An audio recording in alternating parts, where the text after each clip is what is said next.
नमस्कार दोस्तों, सरकारी कर्मचारी, राज्य कर्मचारी और ईपीएस पेंशन धारकों के लिए इस समय की बहुत ही बड़ी खुशखबरी निकलकर सामने आ चुकी है। जी हाँ कि दोस्तों, पिछले वीडियो में हमने आपको बताया था कि दोस्तों यहाँ पर कर्मचारी संगठनों ने 9 मांगे बड़ी जो हैं केंद्र सरकार के सामने मीटिंग के अंदर रख दी है।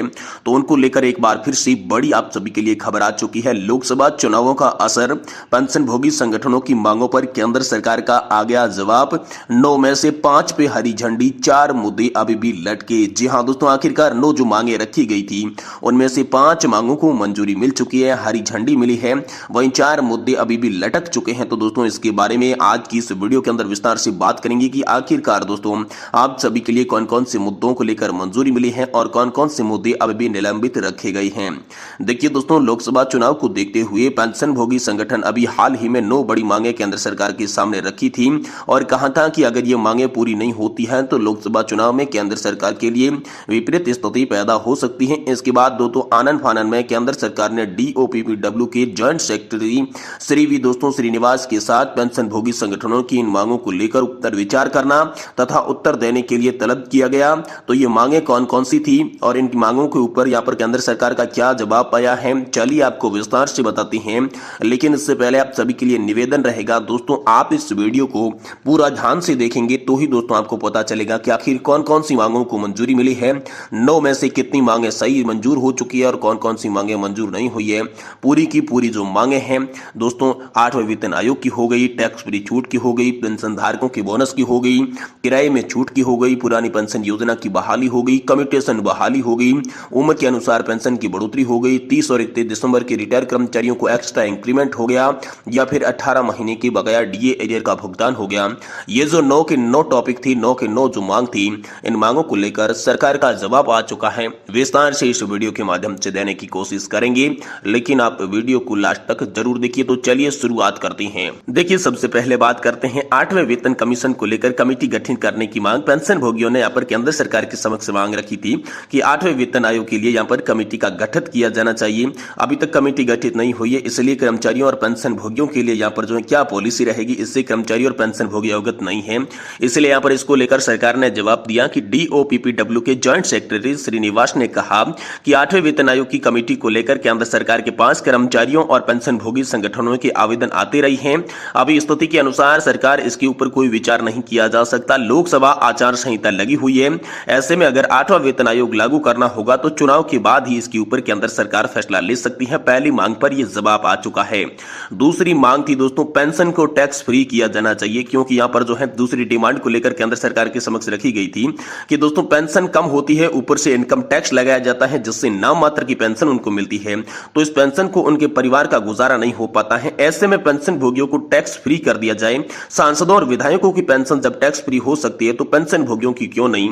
ये दोस्तों जब यहाँ पर बड़ा सवाल पूछा गया तो दोस्तों इस पर सरकार ने जवाब दिया कि इस पर दोस्तों डीओपीपीडब्ल्यू के जो जॉइंट सेक्रेटरी थे उन्होंने कहा कि टैक्स का ये नियम इनकम टैक्स डिपार्टमेंट के आच्छादित है।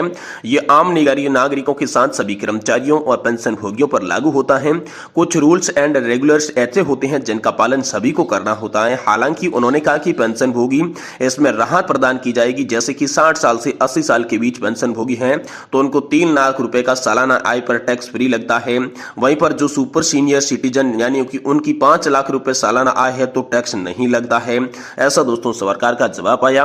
वहीं दोस्तों तीसरा था कि पेंशन धारकों को भी बोनस मिलना चाहिए। जी हाँ दोस्तों, यहाँ पर जो है एक्स्ट्रा इंक्रीमेंट का उनको फायदा नहीं मिलता, कोई भी अन्य फायदा नहीं मिलता। ऐसे में केंद्र सरकार जो है एक्स्ट्रा यहाँ पर जो है टैक्स पर यहाँ पर बोनस पर ध्यान दे तो कर्मचारियों और पेंशन भोगियों को यहाँ पर जो है बोनस का भुगतान किया जाना चाहिए। इस पर दोस्तों यहाँ पर जो है जॉइंट सेक्रेटरी ने कहा कि बोनस का भुगतान प्रोविडेंट लिंक्ड आधारित है। कर्मचारी रिटायर्ड होने के बाद किसी भी प्रोविडेंट लिंक से संबंध नहीं होते हैं, इसीलिए इसका भुगतान नहीं किया जा सकता। और अंत में जो मांग थी वो थी कि रेलवे किराए को लेकर 50% छूट की। तो इस पर दोस्तों यहाँ पर जवाब आया कि यह विषय रेलवे मंत्रालय के पास आता है। इस मुद्दे को रेलवे मंत्रालय के पास विचार करने के लिए भेजा जा रहा है। हालांकि बुजुर्गों को, सीनियर सिटीजन को कुछ सुविधा रेलवे की तरफ से दी जाती है, जैसे कि बुजुर्ग नागरिकों को, सीनियर सिटीजन को हर कोच में 10% लोअर बर्थ सीट आरक्षित रखी जाती है। दिव्यांग बुजुर्गों के लिए व्हील चेयर की व्यवस्था रखी जाती है। ये दोस्तों सरकार ने इसके बारे में जवाब दिया। वहीं दोस्तों पुरानी पेंशन योजना को फिर से बहाल करें, इसके लिए दोस्तों यहाँ पर जब कर्मचारी संगठनों ने मांग रखी तो इस पर दोस्तों जवाब आया, जिसमें श्रीनिवास जी ने कहा कि वित्त मंत्रालय की तरफ से इसके ऊपर विचार करने के लिए कमेटी का गठन किया गया है। कमेटी अपनी रिपोर्ट अभी तक सरकार के समक्ष नहीं रख पाई है, रिपोर्ट के बाद ही इसके ऊपर फैसला लिया जा सकता है। हालांकि पुरानी पेंशन को लागू नहीं किया जाएगा, कमेटी की रिपोर्ट आने के बाद नई पेंशन योजना में ही गारंटीकृत पेंशन व्यवस्था की जा सकती है। ये बड़ी खबर आप सभी के लिए आई है। साथ ही दोस्तों अगली मांग थी कि कम्यूटेशन बहाली की अवधि है जो 12 साल की जाए, तो इस पर दोस्तों जवाब आया। उन्होंने कहा कि कम्यूटेशन बहाली 15 साल के घटकर 12 साल करने के ऊपर केंद्र सरकार विचार कर रही है। वे विभाग के पास इसका मैटर भेजा गया है, मंजूरी मिलने के बाद इसका सर्वसाधारण आदेश जो है वो जारी कर दिया जाएगा, यानी कि आप सभी के लिए 15 साल से घटकर 12 साल तक कम्यूटेशन बहाली हो सकती है। इस पर सरकार का जवाब आ चुका है। वहीं दोस्तों यहाँ पर उम्र के अनुसार पेंशन में बढ़ोतरी हो, यहाँ पर जो है पेंशन भोगी संगठनों ने यहाँ पर जताया था, जिसमें संसदीय समिति ने कहा था कि अब समय आ चुका है कि उम्र के अनुसार पेंशन बढ़ोतरी की जाए। 65 साल पे 5, 70 से 10 और 75 साल से 15% पेंशन बढ़ोतरी होनी चाहिए। तो केंद्र सरकार इसके ऊपर क्या रवैया है इसको जाहिर करें। तो इस पर दोस्तों यहाँ पर सरकार का जवाब आया है, जिसमें दोस्तों कहा गया कि संसदीय समिति की सिफारिश होने के बाद सभी डिपार्टमेंट में पेंशन भोगियों का वितरण मंगाया गया था। इस पर खर्चों का अध्ययन करने के लिए व्यय विभाग के पास प्रस्ताव भेजा गया था। व्यय विभाग के अनुसार अगर ये नियम लागू होता है तो सरकार के खजाने पर बोझ पड़ेगा, इसलिए इसको लागू नहीं किया जा सकता। साथ ही दोस्तों अगली मांग थी कि 30 जून या फिर 31 दिसंबर को रिटायर्ड कर्मचारियों को या पर नेशनल इंक्रीमेंट का फायदा जो है वो मिलना चाहिए। इस पर दोस्तों सरकार ने जवाब दिया कि पेंशन भोगी इस मांग के ऊपर विचार किया जा रहा है। इस मैटर को डीओपीटी के पास भेजा गया है और शीघ्र ही एक साधारण आदेश भी इसके लिए जारी किया जा सकता है, यानी कि इस मांग को भी मंजूरी मिल सकती है। ऐसा केंद्र सरकार की ओर से बड़ा अपडेट हाल फिलहाल में आप सभी के लिए निकल कर आया। वहीं इसको लेकर अगली मांग थी कि 18 महीने का बकाया डीए एरियर का भुगतान होना चाहिए। जी हां दोस्तों, पेंशन भोगी संगठन केंद्र सरकार से सामने मांग रखी कि कोरोना काल के समय में जो महंगाई भत्ता फ्रीज किया गया था उसका भुगतान होना चाहिए। महंगाई भत्ता रोककर केंद्र सरकार ने उनके साथ अन्याय किया है, इसलिए इस अन्याय को दूर किया जाए और 18 महीने का एरियर का भुगतान शीघ्र से शीघ्र किया जाए। तो इस पर दोस्तों केंद्र सरकार ने हाल ही में आप सभी के लिए बड़ा जवाब जारी किया।